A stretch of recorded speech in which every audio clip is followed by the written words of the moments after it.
मंच को प्रणाम करता हूं और महाराज जी को प्रणाम करता हूं। जोरदार अभिनंदन का भाग्य है। सालरिया गौ माता की गौशाला के इस क्षेत्र में एक तो इसका अभयारण्य नाम हटाना पड़ेगा। अभयारण्य से थोड़ा अटकता है नाम। माने लखन भाई, ये गो अभयारण्य तो टाइगर अभयारण्य हो सकता है।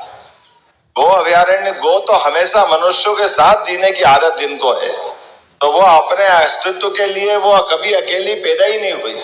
और हमारी माता, एक माँ हमको अपने दूध आंचल से पिलाती है और दूसरी माँ पूरा जीवन देती, वो गौ माता होती। मैं दोनों हाथ जोड़ के प्रणाम करता हूँ इस भाव के लिए।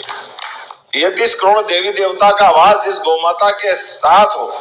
और इतना ही नहीं, भगवान की दया से इस चराचर जगत में आप अपनी जीवन लीला जो जितना जैसे जीना जी लिए, लेकिन उसके बाद भी अगर कोई काम आएगा तो या तो आपके पुण्य कर्म काम आएंगे या गोमाता काम आएगी हमारे लिए। इसके अलावा और तीसरा कोई बीच में कहीं से कहीं तक आता नहीं। मैं आज जब यहाँ इस गौशाला में जन्म दिवस की बात कर रहे हैं, वैसे तो प्रत्येक सांस के साथ जीवन है, हम सबको मालूम है। एक सांस अगर अंदर से बाहर नहीं आई तो हो गया समय पूरा। और ये पतंजलि के हिसाब से सामान्य सांसों की गिनती अगर लें तो 24 घंटे में 21,500 सांस ये हमारे साथ सांस गिनती की आती।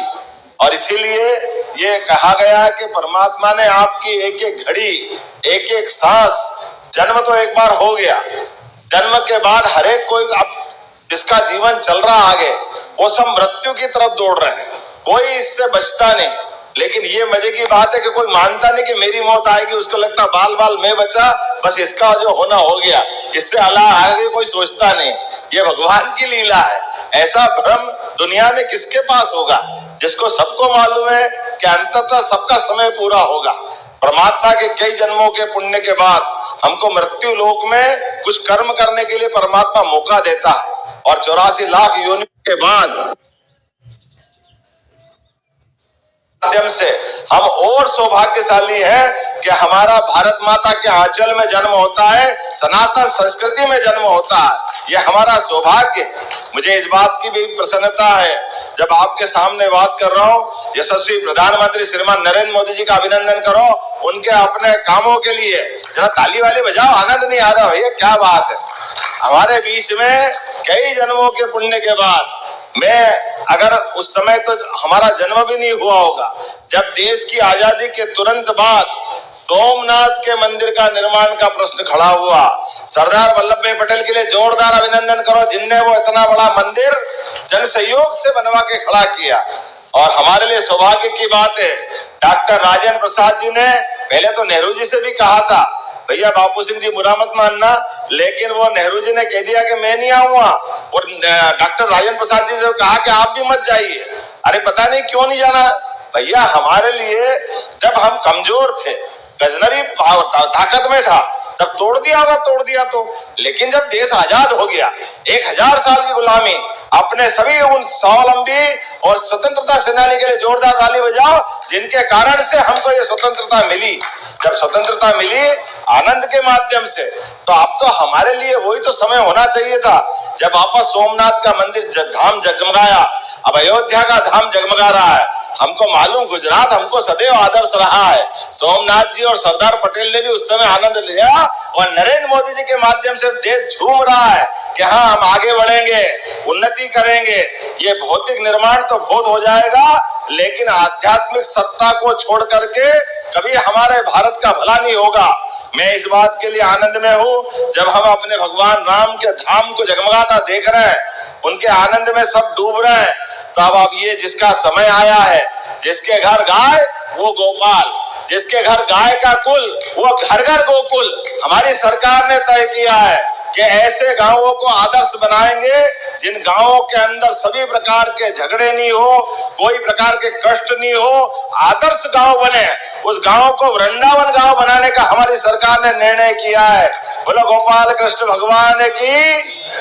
जब वृंदावन गांव की बात आएगी तो हमारा सालरिया तो सबसे पहले आ जाएगा। इससे ज्यादा आनंद कहाँ आएगा। आज हमारी सरकार के द्वारा भी लगातार किसानों की बेहतरी के लिए एक के बाद एक लगातार, क्या महिला क्या युवा सबके जीवन की बेहतरी के लिए सरकार काम कर रही है। और ये देखो कितना आश्चर्य की बात है, ये राजस्थान से लगा बेल्ट 20 साल से फालतू में मुकदमा चल रहा था राजस्थान के साथ। ये आपके जिले से निकलती है पार्वती, काली सिंध, चंबल, लेकिन इन नदियों के पानी का उपयोग सदुपयोग नहीं करने दे रहे थे। मुझे इस बात की प्रसन्नता है, हमारी सरकार बनी और यशस्वी प्रधानमंत्री ने आशीर्वाद दिया, 70,000 करोड़ की योजना बनी, 70,000 करोड़ की, और राजस्थान और मध्य प्रदेश की दोनों की हर किसान के खेत में पानी पहुंचे, हर एक के जीवन में बदलाव आए, इसलिए हमने उसका भूमि पूजन किया है। और मुझे बताया गया कि यहाँ सालरिया में भी पानी की जरूरत है, तो कुंडालिया डैम से यहाँ भी पानी दिया जाएगा, इसमें कोई तकलीफ आने वाली नहीं आपके इस क्षेत्र के अंदर। और कुंडालिया क्या कहोगे, हमारा तो आगर जिले को भी नंबर 1 का जिला बना के छोड़ेंगे, कोई तकलीफ आने वाली नहीं है। आग लगातार एक के बाद एक सभी प्रकार के प्रयोग करते हुए, उद्योग के मामले में भी अभी आगर में गुंजाइश बाकी है, लेकिन बहुत जल्दी उद्योग आगर में भी लगेंगे, इसका प्रयास हमारे द्वारा होगा। हमने प्रयास किया है जब से सरकार बनी है, हर महीने औद्योगिकरण के लिए ऐसे स्थान पर पहली बार औद्योगिक समिट की जहां पहले कभी नहीं हुई थी। हमारा एक उज्जैन, ग्वालियर, जबलपुर, सागर, रीवा, शहडोल, नर्मदापुरम, एक एक संभाग में लगातार अभियान चलाया। और मुझे इस बात की प्रसन्नता है, जब यशस्वी प्रधानमंत्री और माननीय गृह मंत्री जी आए तो 30 लाख करोड़ के एग्रीमेंट हुए। 30 लाख करोड़ के, किसको कहते हैं 30 लाख करोड़? जोरदार अभिनंदन करो यशस्वी प्रधानमंत्री के माध्यम से।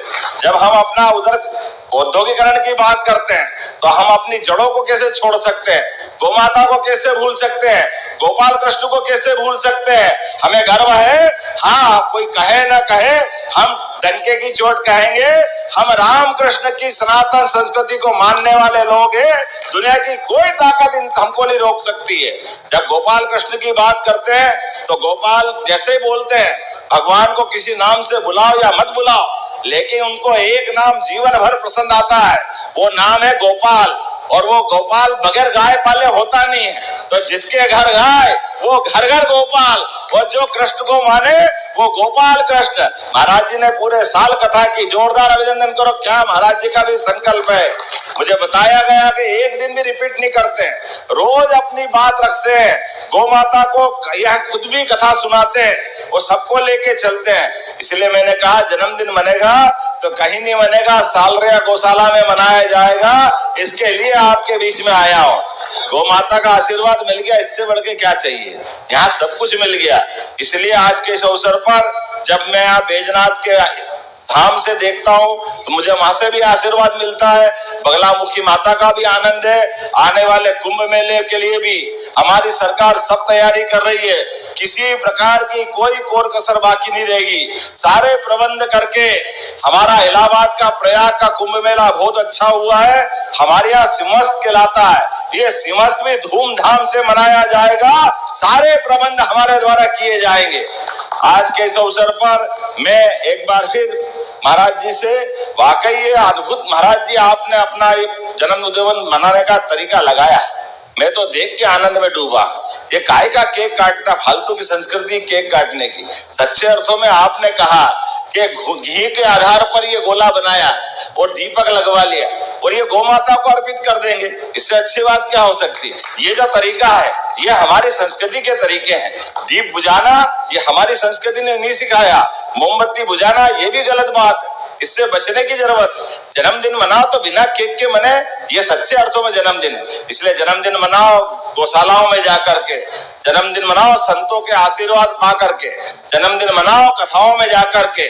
ये हमारी संस्कृति को न केवल पुष्पित पल्लवित करते हैं बल्कि आगे बढ़ने का संदेश भी देते हैं। इसलिए आज मैं आपके बीच, महाराज जी हमारे लिए अप्रैल के महीने में ही लगभग अमित शाह जी के माध्यम से, नेशनल डेयरी डेवलपमेंट बोर्ड के माध्यम से, लखन पटेल जी यहाँ मौजूद है, हमारी सरकार ने तय किया है कि इस प्रदेश के अंदर दूध का उत्पादन अभी 9% है, इसको 20% तक ले जाएंगे, 20% तक।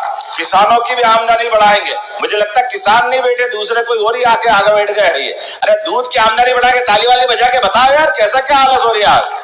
लगना चाहिए कि हाँ हम आपके बीच बात कर रहे हैं, आपके हित की बात कर रहे हैं। मुझे आज यहाँ बैठ करके बात कर रहा हूं तो ये 20% के लिए जो लावारिस, अपाहिज, बूढ़ी, गरीब, ऐसे जिसका कोई देखभाल करने वाला नहीं है, उनके लिए तो भले ही गौशाला, और केवल ये गौशाला नहीं, प्रदेश की सभी बड़ी नगर निगम में 10-10 हजार की गौशालाएं हम उसके लिए सरकार के द्वारा बना करके उनको रखने का प्रबंधन कर रहे हैं। गौशालाओं के लिए भी गाय के लिए अनुदान जो बताया गया है 20 रुपए से 40 रुपए कर दिया है। लेकिन इतना ही नहीं, हमारी संस्कृति केवल गौशाला में गाय पालने की नहीं है, हमारे घरों में भी गाय होना चाहिए। हमको भी दूध के घर में अपने यहाँ अपने घर का खूंटा बनना चाहिए। इसलिए हमने प्रयास किया है कि 10 गाय से ज्यादा जो पालेगा उसको भी अनुदान दिया जाएगा। हमारी सरकार ने इस दिशा में काम चालू किया है। और उतना ही नहीं, जो दूध का उत्पादन होगा, दूध आप बेचोगे और दूध की कमाई भी आप रखोगे, लेकिन आपको माननीय मोदी जी के माध्यम से हमारी सरकार बनी है तो हमने संकल्प किया है 5 रुपए लीटर का बोनस हमारी सरकार के द्वारा दिया जाएगा प्रत्येक किसान के लिए। जैसे अभी गेहूं में, धान में बाकी बोनस दे रहे हैं, ये बोनस भी चालू करेंगे, क्योंकि सच्चे अर्थों में किसान की जिंदगी बदलती है तो अपने आप सब कुछ बदल जाता है। आज के इस अवसर पर पुनः मैं आप सबका वंदन करता हूं, अभिनंदन करता हूं। और बहुत सारी बात बताने की थी, लेकिन काफी सारी बातें हो गई है। आने वाले समय में फिर मिलेंगे। मेरी अपनी ओर से पुनः महाराज जी के चरणों में प्रणाम। महाराज जी, पूरा साल बाकी है, लेकिन मैं मान के चलता हूँ ये साल खत्म होने वाला नहीं, वापस शुरू कर देना। अगला साल भी हमारा ही है, ये अगला साल का जाने वाला है 2082 विक्रम संवत, सिद्धार्थ नाम का संवत। यह सिद्धार्थ नाम का संवत सबके लिए मंगलमय हो। मेरी अपनी ओर से आप सबको शुभकामना, बधाई, बहुत बहुत धन्यवाद। भारत माता की जय।